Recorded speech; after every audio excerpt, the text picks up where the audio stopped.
ओम नमः शिवाय। सभी शिव भक्तों को हार्दिक शुभकामनाएं। आप देख रहे हैं भक्ति धारा वर्ल्ड और आज हम आपके लिए लेकर आए हैं एक दिव्य यात्रा शिव पुराण की कोटि रुद्र संहिता के अध्याय 21 से लेकर 30 तक की कथा। इन अध्यायों में भगवान शिव की महिमा, उनके असीम करुणा, योग, भक्ति और जीवन को प्रकाशित करने वाले दिव्य रहस्यों का वर्णन है। आइए हम सब मिलकर इस पवित्र कथा में प्रवेश करें, मन, वचन और कर्म से शिव की शरण में जाएं। यदि आप अभी तक हमारे चैनल को सब्सक्राइब नहीं किया है तो सब्सक्राइब कर लें। चलिए अब शुरू करते हैं महादेव की लीला, कृपा और उनके उपदेशों से परिपूर्ण यह अद्भुत अध्याय। शिव पुराण कोटि रुद्र संहिता 21वां अध्याय, भीम शंकर ज्योतिर्लिंग का महात्म्य। सूत जी बोले, हे ऋषि गणों, अब मैं आपको भीम शंकर ज्योतिर्लिंग के महात्म्य के बारे में बताता हूँ। इधर जब दानव भीम को यह ज्ञात हुआ कि राजा कैद खाने में कोई अनुष्ठान कर रहा है, तब वह क्रोधित होकर जेल खाने में पहुंचा। भीम राजा से बोला, हे दुष्ट, तू मुझे मारने के लिए कैसा अनुष्ठान कर रहा है? बता, अन्यथा मैं अपनी इस तलवार से तेरे टुकड़े टुकड़े कर दूंगा। इस प्रकार भीम और उसके अन्य राक्षस सैनिक राजा को धमकाने लगे। राजा भयभीत होकर मन ही मन भगवान शिव से प्रार्थना करने लगा। राजा बोला, हे देवाधिदेव, कल्याणकारी भक्त वत्सल भगवान शिव, मैं आपकी शरण में आया हूँ। आप मेरी इस राक्षस से रक्षा करें। इधर जब राजा ने उसकी बात का कोई जवाब नहीं दिया तो वह क्रोधित होकर तलवार हाथ में लिए उस पर झपटा। एकाएक वह तलवार शिव जी के पार्थिव लिंग पर पड़ी और उसमें से भगवान शिव प्रकट हो गए। उन्होंने अपने त्रिशूल से उस तलवार के 2 टुकड़े कर दिए। फिर उनके गणों का दैत्य सेना के साथ महायुद्ध हुआ। उस भयानक युद्ध से धरती और आकाश डोलने लगा। ऋषि तथा देवतागण आश्चर्यचकित रह गए। तब भगवान ने अपने तीसरे नेत्र की ज्वाला से भीम को भस्म कर दिया, जिससे वन में भी आग लग गई और अनेक औषधियां नष्ट हो गई, जो अनेकों रोगों का नाश करने वाली थी। तब अपने भक्तों का कल्याण करने के लिए कल्याणकारी भगवान शिव सदा के लिए राजा द्वारा स्थापित उस पार्थिव लिंग में विराजमान हो गए और संसार में भीम शंकर नाम से प्रसिद्ध हुए। भगवान शिव का यह लिंग सदैव पूजनीय और सभी आपत्तियों का निवारण करने वाला है। शिव पुराण कोटि रुद्र संहिता 22वां अध्याय, काशीपुरी का महात्म्य। सूत जी बोले, हे मुनिवरों, इस पृथ्वी लोक में दिखाई देने वाली प्रत्येक वस्तु सच्चिदानंद स्वरूप, निर्विकार एवं सनातन ब्रह्म रूप है। वह अद्वितीय परमात्मा ही सगुण रूप में शिव कहलाए और 2 रूपों में प्रकट हुए। वे शिव ही पुरुष रूप में शिव एवं स्त्री रूप में शक्ति नाम से प्रसिद्ध हुए। शिव शक्ति ने मिलकर 2 चेतन अर्थात प्रकृति एवं पुरुष की रचना की है। तब प्रकृति एवं पुरुष अपने माता पिता को सामने न पाकर सोच में पड़ गए। उसी समय आकाशवाणी हुई। आकाशवाणी बोली, तुम दोनों को जगत की उत्पत्ति हेतु तपस्या करनी चाहिए, तभी सृष्टि का विस्तार होगा। वे दोनों बोले, हे स्वामी, हम कहाँ जाकर तपस्या करें? यहाँ पर तो ऐसा कोई साधन नहीं है जहाँ तपस्या की जा सके। तब भगवान शिव ने 5 कोस लंबे चौड़े शुभ व सुंदर नगर की तुरंत रचना कर दी। वे दोनों त्रिलोकीनाथ भगवान शिव के चरणों का स्मरण करके वहाँ तपस्या करने लगे। उन्हें इस प्रकार तपस्या करते करते बहुत समय बीत गया। उनकी कठिन तपस्या के कारण उनके शरीर से पसीने की बूंदें निकली। उन श्वेत जल की बूंदों को गिरता हुआ देखकर भगवान श्री हरि विष्णु ने अपना सिर हिलाया। तभी उनके कान से एक मणि गिरी और वह स्थान मणिकर्णिका नाम से प्रसिद्ध हो गया। जब उनके शरीर से निकली जल राशि से वह नगरी बहने लगी, तब कल्याणकारी भगवान शिव ने अपने त्रिशूल की नोक पर उसे रोक लिया। तपस्या में किए गए परिश्रम से थक कर विष्णु तथा उनकी पत्नी प्रकृति वहीं उसी नगर में सो गए। तब शिव जी की प्रेरणा स्वरूप विष्णु जी की नाभि से कमल उत्पन्न हुआ। उसी कमल से ब्रह्मा जी उत्पन्न हुए। भगवान शिव की आज्ञा पाकर ब्रह्मा जी ने सृष्टि की रचना आरंभ कर दी। ब्रह्मा जी ने 50 करोड़ योजन लंबा और 50 करोड़ योजन चौड़ा ब्रह्मांड रच दिया।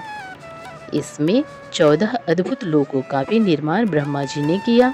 इस प्रकार जब सर्वेश्वर शिव की आज्ञा से ब्रह्मा जी द्वारा ब्रह्मांड का निर्माण हो गया, तब भक्त वत्सल भगवान शिव के मन में विचार आया कि इस संसार के सभी प्राणी तो कर्म पास में बंधे रहेंगे, संसारिक मोह माया में पड़कर भला वे मुझे किस प्रकार पा सकेंगे।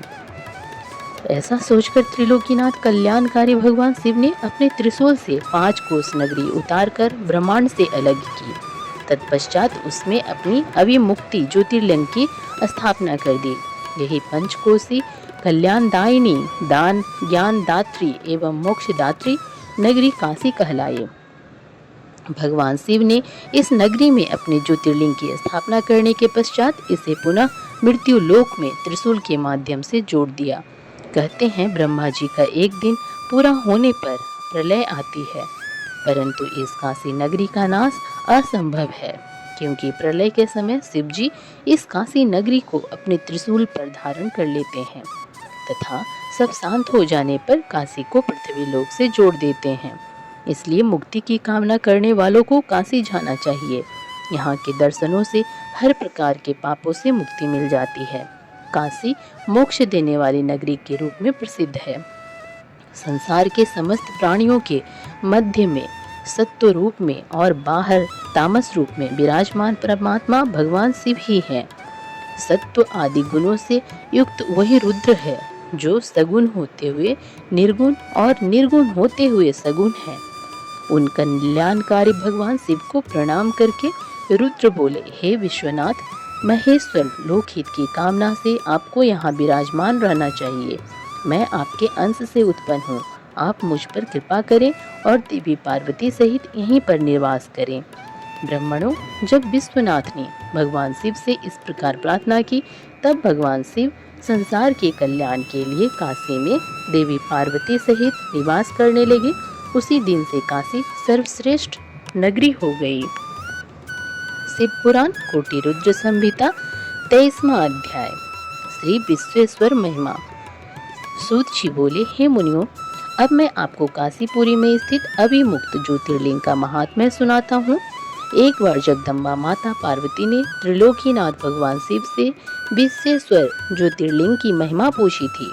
तब अपनी प्राण वल्लभा देवी पार्वती का प्रश्न सुनकर भगवान शिव बोले, हे प्रिय, मनुष्य को भक्ति और मुक्ति प्रदान करने वाला उत्तम धाम काशी है। मेरा प्रिय स्थान होने के कारण काशी में अनेक सिद्ध और योगी पुरुष आकर मेरे अनेकों रूपों का वर्णन करते हैं। काशी में मृत्यु को प्राप्त करने वाले मनुष्य को मोक्ष की प्राप्ति हो जाती है। वह सीधे शिव लोक को प्राप्त करता है। स्त्री पवित्र हो या अपवित्र, कुंवारी हो या सुहागन या अन्य, काशी में मरकर मोक्ष को प्राप्त करती है। काशी में निवास करने वाले भक्तजन बिना जाति, वर्ण, ज्ञान, कर्म, दान, संस्कार, स्मरण अथवा भजन के सीधे मुक्ति को प्राप्त होते हैं। हे उमे, जिस विशेष कृपा को पाने के लिए ब्रह्मा जी एवं श्री हरि विष्णु ने जन्म जन्मांतरों तक तपस्या की, वह काशी नगरी में मरने से ही प्राप्त हो जाती है। मनुष्य योग्य अयोग्य कर्म करे या धर्म अथवा अधर्म के मार्ग पर चले, इस काशीपुरी में मृत्यु पाकर जीवन मरण के बंधनों से छूट जाता है। हे देवी, जो काशी नगरी में निवास करते हुए भक्ति पूर्वक मेरा ध्यान स्मरण करता है अथवा मेरी आराधना अथवा तपस्या करता है, उसके पुण्यों की महिमा का वर्णन करना तो मेरे लिए भी असंभव है। वे सब मुझसे ही स्थित है, मुझ में ही स्थित है। शुभ कर्मों से स्वर्ग प्राप्त होता है एवं अशुभ कर्मों से नरक की प्राप्ति होती है। हमारे द्वारा किए गए शुभ अशुभ कर्मों से ही जन्म मरण निश्चित होता है तथा सुख की प्राप्ति होती है। पार्वती, 3 प्रकार के कर्म होते हैं। पहले जन्म में किए गए कर्म संचित होते हैं। इस जन्म में किए हुए क्रियामान होते हैं। दोनों के द्वारा मिल रहा फल जो शरीर में भोगे जा रहे हैं प्रारब्ध कर्म कहलाते हैं। संचित तथा क्रियामान कर्मों को दान दक्षिणा देकर एवं पुण्य कर्मों द्वारा कम अथवा खत्म किया जा सकता है, परंतु प्रारब्ध कर्मों को मनुष्य को भोगना ही पड़ता है। काशीपुरी में किया गया गंगा स्नान संचित एवं क्रियमाण कर्मों को नष्ट कर देता है।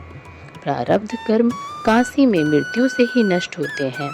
काशी का रहने वाला यदि कोई पाप करता है तो काशी के पुण्य प्रताप से तुरंत ही पाप से मुक्त हो जाता है। हे ऋषिगणों, इस प्रकार काशी नगरी एवं विश्वेश्वर लिंग का महात्म्य मैंने आपको सुनाया है, जो कि भक्तों एवं ज्ञानियों को भोग और मोक्ष प्रदान करने वाला है। शिव पुराण कोटि रुद्र संहिता 24वां अध्याय गौतम प्रभाव। सूत जी बोले, हे महामुनियों, प्राचीन काल में गौतम नामक एक महामुनि थे, जिनकी पत्नी का नाम अहिल्या था।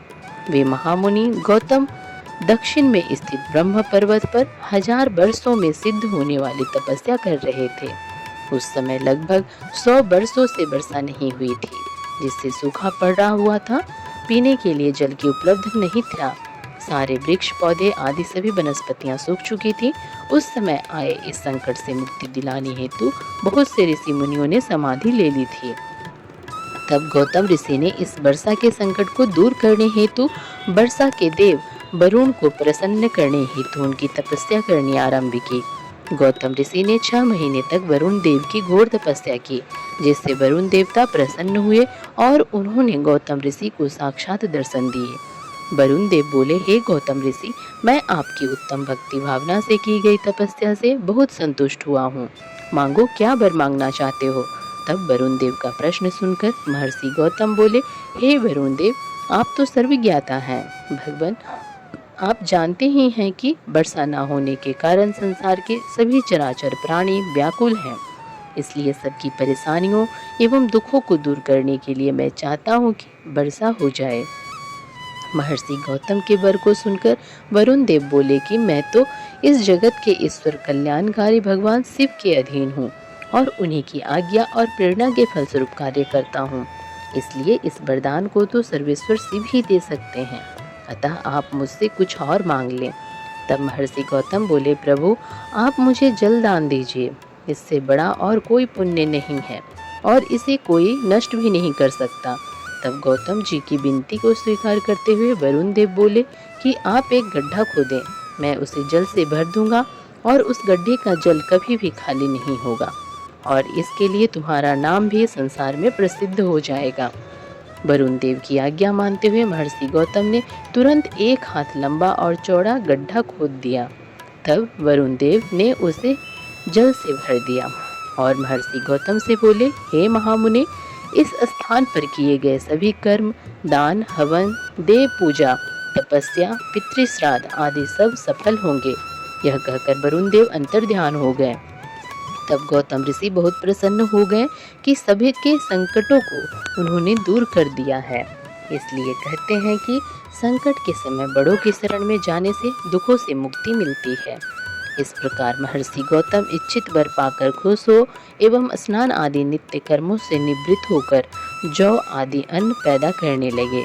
उस जल से सींचकर उन्होंने मुरझाए हुए वृक्षों एवं पौधों को पुनः लहलहा दिया। उस स्थान को छोड़कर चले गए सभी जीव पुनः लौट आए। महर्षि गौतम की परम कृपा से यह प्रसिद्ध रिद्धि सिद्धियों से युक्त एवं सभी मनुष्यों के लिए कल्याणकारी एवं सुखदायक हुआ। शिव पुराण कोटि रुद्र संहिता 25वां अध्याय महर्षि गौतम को गौ हत्या का दोष। सूत जी बोले, हे मुनियों, एक बार की बात है, महर्षि गौतम ने अपने शिष्यों को कमंडल में जल लाने के लिए भेजा।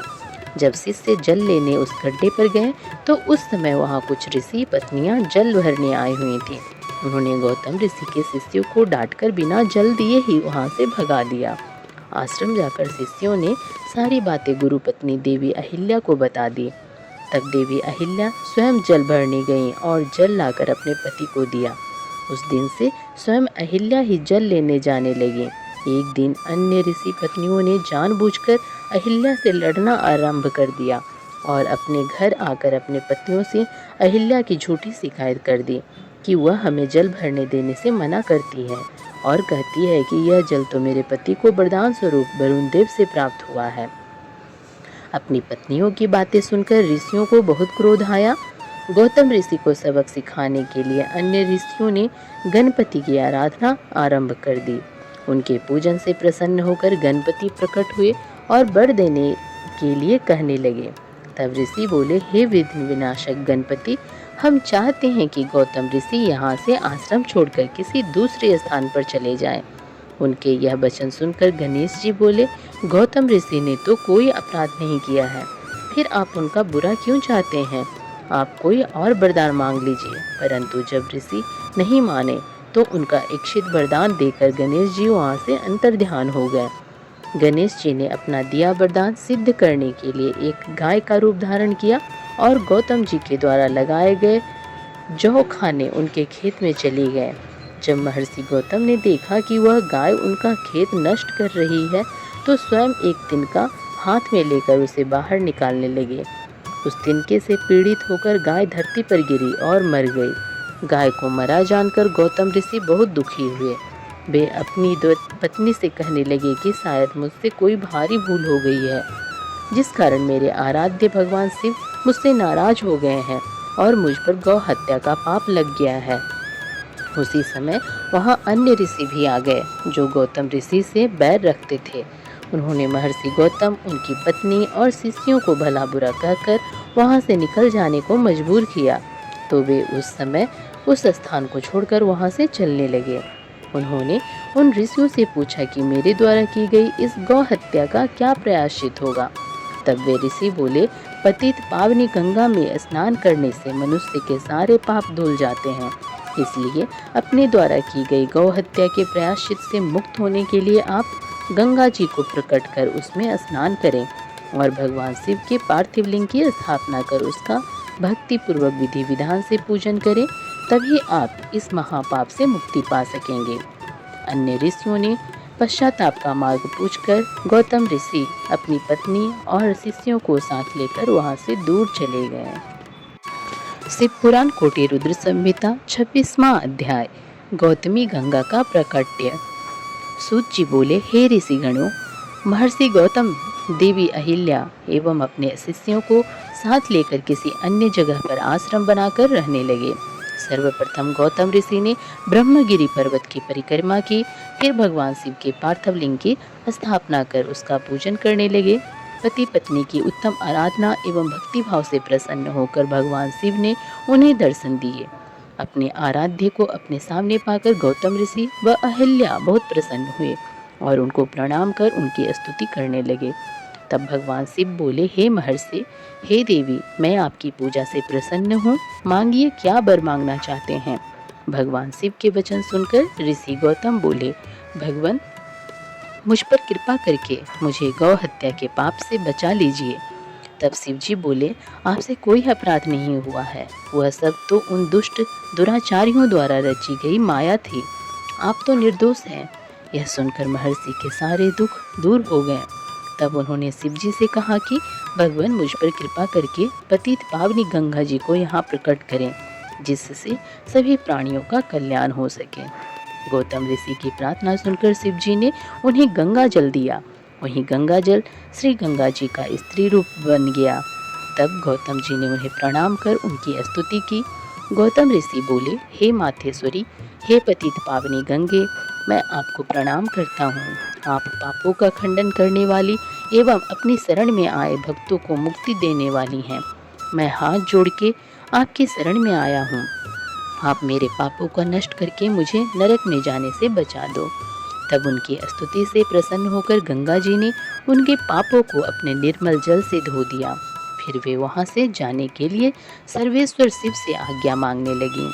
तब शिव जी बोले, हे गंगे, आप पापों का नाश करने वाली हैं, इसलिए लोक कल्याण के लिए यहीं पृथ्वी पर विराजें। हे कल्याणी, आपको कली युग में 28वें मनवंतर समाप्त होने तक यहीं पृथ्वी लोक पर निवास करना होगा और सच्चे मन एवं भक्ति भावना से अपने जल में स्नान करने वालों श्रद्धालुओं के पापों को नष्ट करना होगा। कली युग में पापों को नष्ट करने का यही एक साधन होगा। श्रद्धापूर्वक आपके दर्शन करने वालों के पापों का क्षय भी आप करेंगे। यह सुनकर गंगा जी बोली, हे प्रभु, मैं तो सदा आपके अधीन हूँ, आपकी आज्ञा मेरे लिए शिरोधार्य है, परंतु मेरी आपसे यह प्रार्थना है कि आप माता पार्वती के साथ मेरे पास ही निवास करें ताकि मैं सदा की भांति आपके पास रहूं, संसार में मेरी कीर्ति हो। तब गंगा जी के वचन सुनकर कल्याणकारी भगवान शिव बोले, हे गंगे, तुम्हारी मनोकामना मैं अवश्य पूरी करूंगा। यह कहकर भगवान शिव वहां त्र्यंबकेश्वर नाम से ज्योतिर्मय रूप में स्थित हो गए। गंगा जी वहां पर गौतम ऋषि के नाम से प्रसिद्ध होकर गौतमी गंगा कहलाईं। शिव पुराण कोटि रुद्र संहिता 27वां अध्याय। श्री गंगा जी के दर्शन एवं गौतम ऋषि का श्राप। ऋषि बोले, हे सूत जी, अब हमें यह बताइए कि गंगा जी की उत्पत्ति कहाँ से और किस प्रकार हुई, तथा यह भी कि जिन ऋषियों ने गौतम ऋषि को छल कपट से उनको आश्रम से दूर भेज दिया था, उनका क्या हुआ।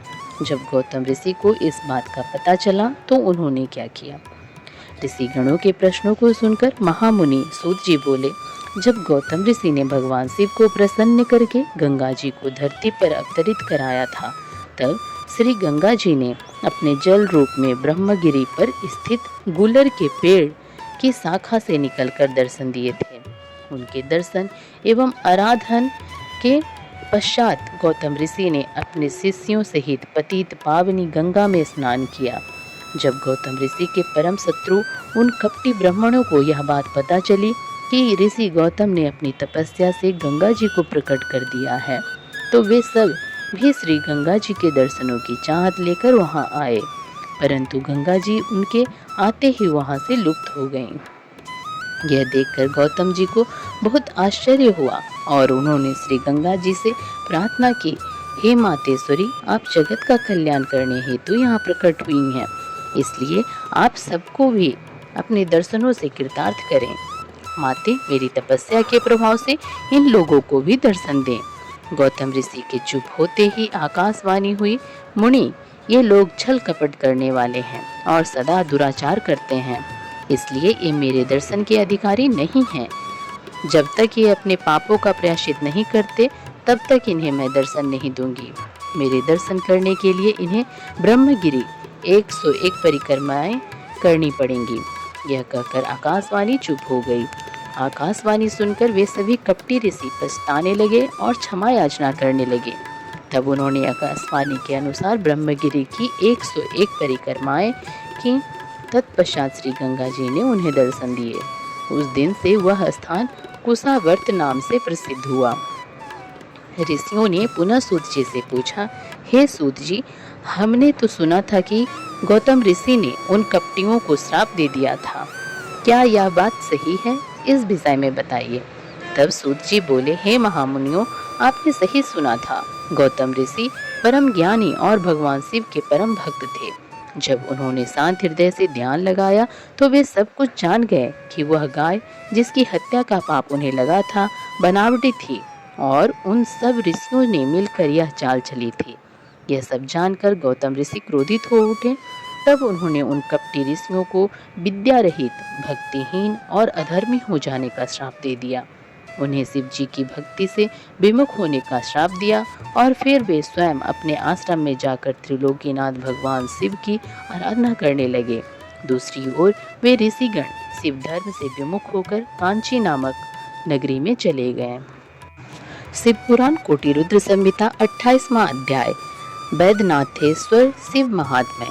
सूत जी बोले, हे ब्राह्मणों, अब मैं वैद्यनाथेश्वर ज्योतिर्लिंग का पापहारी महात्म्य बताता हूँ। एक बार लंकापति रावण ने भगवान शिव को प्रसन्न करने के लिए उनकी भक्ति भावना से आराधना की थी। रावण ने कैलाश पर्वत पर शिव जी की बहुत तपस्या की, परंतु भगवान शिव प्रसन्न नहीं हुए। तब रावण पास में स्थित वन में चला गया और वहाँ एक बड़ा सा गड्ढा खोदकर उसमें अग्नि प्रज्वलित की। वहीं पास में उसने शिव जी की प्रतिमा स्थापित की। फिर उसने त्रिलोकीनाथ को प्रसन्न करने हेतु कठोर तपस्या आरंभ कर दी। गर्मी में 5 और अग्नि से घिरकर, तो वर्षा में खुले आसमान के नीचे, सर्दियों में जल के भीतर खड़े रहकर कठिन तपस्या की। फिर भी शिवजी प्रसन्न नहीं हुए। तब राक्षस राज रावण ने अग्नि में अपने सिर को काटकर भेंट करना शुरू कर दिया। इस तरह एक एक करके रावण ने अपने 9 सिर अग्नि को भेंट कर दिए। परंतु जब 10वीं बार रावण अपना सिर चढ़ाने को उन्मुख हुआ तो शिव जी प्रकट हो गए। शिव जी के साक्षात दर्शन पाकर रावण बहुत प्रसन्न हुआ और उनकी अनेकों प्रकार से स्तुति करने लगा। तब शिव जी बोले, हे राक्षस राज, मांगो, क्या मांगना चाहते हो? राक्षस राज रावण बोला, हे देवादिदेव महादेव जी, मैं आपको नमस्कार करता हूँ। भगवान, यदि आप मेरी तपस्या से संतुष्ट हुए हैं तो मुझ पर कृपा कर मेरे साथ लंका चल कर रहें और मेरे आतिथ्य को स्वीकार करें। प्रभु, मैं आपकी शरण में आया हूँ, कृपा कर मेरे मनोरथों को पूर्ण कीजिए। रावण के वचन सुनकर शिव जी आश्चर्य में पड़ गए। तब उन्होंने सर्वप्रथम रावण को पूर्व की भांति निरोग किया और उसे अतुल बल प्रदान किया। तत्पश्चात उन्होंने रावण को अपना ज्योतिर्मय लिंग प्रदान किया और कहा कि मैं इस शिवलिंग में ज्योतिर्मय रूप में स्थित हूँ, इसलिए तुम इसे अपने स्थान पर ले जाओ, पर एक बात का ध्यान रखना कि इसे रास्ते में कहीं भी भूमि पर न रखना, अन्यथा तुम इसे आगे नहीं ले जा सकोगे और यह वहीं पर स्थित हो जाएगा। तब भगवान शिव का आशीर्वाद एवं शिवलिंग लेकर राक्षस राज रावण वहां से अपने घर लंका की ओर चल दिया। रास्ते में शिव जी की माया से रावण को लघु शंका की इच्छा हुई और वह शिवलिंग एक ग्वाले को पकड़ाकर चला गया। ग्वाले ने थोड़ी देर तक तो वह शिवलिंग पकड़े रखा, परंतु अधिक भारी होने के कारण उसने लिंग को जमीन पर रख दिया। फिर तो वह शिवलिंग वहीं पर स्थित हो गया। यह संसार में वैद्यनाथेश्वर के नाम से प्रसिद्ध हुआ। इसके दर्शनों से सभी अभिष्ट कार्यों की सिद्धि होती है, वह पापों का नाश होता है। यह सत्पुरुषों को भोग और मोक्ष देने वाला है। जब रावण को वापस आने पर यह ज्ञात हुआ कि शिवलिंग वहीं स्थित हो गया है, तो वह दर्शन के पश्चात लंका लौट गया। लंका पहुंचकर रावण ने शिव जी से वर प्राप्ति की सभी बातें अपनी प्रिया मंदोदरी को बताई। उधर जब देवताओं को ज्ञात हुआ कि भगवान शिव के ज्योतिर्लिंग की स्थापना हो गई है, तो सबने वहां आकर विधिवत शिवलिंग का दर्शन व पूजन किया। परंतु रावण के वरदान प्राप्ति के विषय में सुनकर देवता घबरा उठे। तब उन्होंने देवर्षि नारद को लंकापति के पास भेजा। नारद जी रावण के पास गए और बोले, हे राक्षस राज, आपको भगवान शिव ने बलशाली होने का वर प्रदान किया है, परंतु आपने अपने बल की परीक्षा तो की ही नहीं, इसलिए आपको कैलाश पर्वत को ही हिलाकर अपने बल व पराक्रम की परीक्षा करनी चाहिए। तब रावण कैलाश पर्वत के निकट पहुंचकर उसे उखाड़ने की कोशिश करने लगा, जिससे कैलाश पर्वत डोलने लगा। यह देखकर शिव जी बोले कि यह पर्वत क्यों हिल रहा है? तब देवी पार्वती व्यंग करते हुए बोली, हे देव, आपके शिष्य अपने गुरु की सेवा कर रहे हैं। यह जानकर कि राक्षस राज रावण कैलाश पर्वत को हिला रहा है, महादेव जी को क्रोध आ गया। वे रावण को श्राप देते हुए बोले, हे दुर्बुद्धि रावण, तू बल पाकर घमंडी हो गया है और मेरे ही निवास स्थान पर अपने बल का प्रयोग कर रहा है। मैं तुझे श्राप देता हूँ कि तेरा घमंड नष्ट हो जाएगा और तेरी इन भुजाओं को काटने वाला पुरुष शीघ्र ही प्रकट होगा। यह सुनकर रावण को कोई दुख नहीं हुआ और वह प्रसन्न मन से लंका लौट आया। उसने मन ही मन त्रिलोक को अपने बस में करने की प्रतिज्ञा कर ली। मैंने आपको वैद्यनाथेश्वर नामक शिवलिंग का महात्म्य सुनाया, जो कि मनुष्य के समस्त पापों का नाश करने वाला तथा शिवलोक की प्राप्ति करने वाला है। शिव पुराण कोटि रुद्र संहिता 29वां अध्याय, दारुका राक्षसी एवं राक्षसों का उपद्रव। सूत जी बोले, हे ब्राह्मणों, प्राचीन समय में एक राक्षस था। उसका नाम दारुक तथा उसकी पत्नी का नाम दारुका था। वे दोनों पश्चिम में स्थित सुंदर वन में रहा करते थे, जो कि समुद्र से बहुत नजदीक था। वह वन 64 कोस लंबा और चौड़ा था। वहाँ के रहने वाले मनुष्य उन दोनों राक्षस राक्षसी के अत्याचारों से बहुत दुखी रहते थे। एक दिन वे सभी ऋषि ओरवा के पास पहुँचे और उन्हें अपना दुख सुनाया तथा प्रार्थना की, हम आपकी शरण में आए हैं, हमारी रक्षा कीजिए। तब उनकी प्रार्थना सुनकर ऋषि ओरवर बोले, आप लोग इस प्रकार चिंतित न हो, अधर्मियों का नाश अवश्य होता है। उन्हें धैर्य देकर ऋषि ने वहां से भेज दिया। फिर स्वयं तपस्या करने लगे ताकि संसार का कल्याण हो। उधर दानवों से तंग आकर देवताओं ने उन पर आक्रमण कर दिया। देवताओं और दानवों के बीच बड़ा भयानक युद्ध होने लगा। हजारों राक्षसों को देवताओं ने अपने प्रहारों से मार गिराया। राक्षसों को इस प्रकार प्रताड़ित होता देखकर दारुका को अपना वर याद आ गया। उसने राक्षसों से कहा कि आप लोग इस प्रकार भयभीत ना हो, मैं आपका भय अवश्य ही दूर करूंगी। यह कहकर दारुका ने राक्षसों की उस नगरी को उठाकर समुद्र के मध्य में स्थित कर दिया। अब सारे राक्षसों को भय से मुक्ति मिल गई। एक दिन दारुका घूमती हुई पुनः धरती पर आ गई। तब उसने देखा कि एक डोंगी में बहुत से मनुष्य बैठकर समुद्र की ओर से पृथ्वी पर आ रहे हैं। दारुका ने जाकर राक्षसों को सूचना दी कि असंख्य मनुष्य समुद्र में हैं। राक्षसों ने उन मनुष्यों को पकड़कर अपने जेल खाने में कैद कर लिया। उन मनुष्यों में एक सुप्रिय नामक बनिया भी था, जो भगवान शिव का परम भक्त था। उसने कारावास में ही भगवान शिव का पार्थिव लिंग स्थापित किया और उसकी विधि पूर्वक आराधना करनी आरंभ कर दी। उसे शिव जी का पूजन करते देखकर अन्य मनुष्य भी उसके साथ शिव जी की आराधना करने लगे। उन्हें भगवान शिव की पूजा करते करते काफी समय व्यतीत हो गया। राक्षस उन्हें हैरानी से देखते, पर उनकी समझ में नहीं आता कि वे किसकी पूजा कर रहे हैं। शिव पुराण कोटि रुद्र संहिता 30वां अध्याय, नागेश्वर लिंग की उत्पत्ति व महात्म्य। सूत जी बोले, हे ऋषियों, एक दिन सुप्रिय को भगवान शिव का पूजन करते हुए दारुक के किसी दूत ने देख लिया और जाकर दारुक को बता दिया। यह जानकर दुष्ट दारुक जेल में गया और सुप्रिय से बोला, बनिए सच बता कि तू किस देवता की पूजा कर रहा है, अन्यथा मैं तुम्हें मार डालूंगा।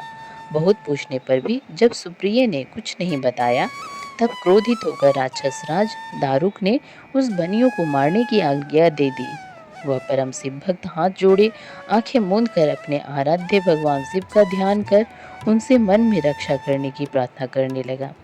भक्त वत्सल भगवान शिव अपने भक्त की पुकार सुनकर तुरंत वहां प्रकट हो गए।